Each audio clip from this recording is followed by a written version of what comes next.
പുതിയ ലോഗോ അവതരിപ്പിച്ച ബെമൽ.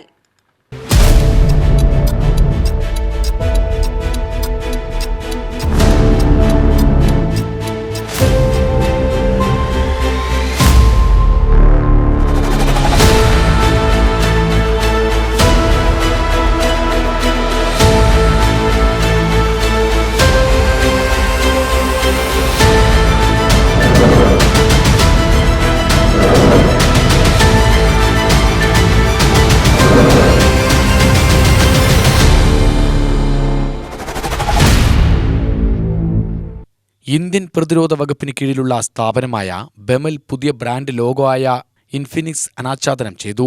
ബാംഗ്ലൂരിലെ ബെമൽ സ്റ്റാളിൽ നടന്ന ചടങ്ങിൽ ബെമൽ CMD ശാന്തനു റോയ്, ബെമൽ ഫംഗ്ഷണൽ ഡയറക്ടർമാർ, പ്രതിരോധ സേനയിലെ മുതിർന്ന ഉദ്യോഗസ്ഥർ എന്നിവർക്കൊപ്പം നാവികസേനാ മേധാവി അഡ്മിറൽ ദിനേശ് കുമാർ ത്രിപാഠി പുതിയ ലോഗോ അനാച്ഛാദനം ചെയ്തു. ഒരു പാരമ്പര്യം നയിക്കുന്ന സംരംഭത്തിൽ നിന്ന് എഞ്ചിനീയറിംഗിലെ ഒരു ആഗോള ശക്തിയിലേക്കുള്ള നമ്മുടെ പരിണാമത്തെ പ്രതീകപ്പെടുത്തുന്നതാണ് പുതിയ ലോഗോയെന്ന് ബെമൽ CMD ശാന്തനു റോയ് പറഞ്ഞു. Aero India 2025 BEML limited aerospace, പ്രതിരോധം, സ്ട്രാറ്റജിക് എഞ്ചിനീയറിംഗ് എന്നിവയിലെ ഏറ്റവും പുതിയ മുന്നേറ്റങ്ങൾ പ്രദർശിപ്പിക്കും. UTV news, Palakkad.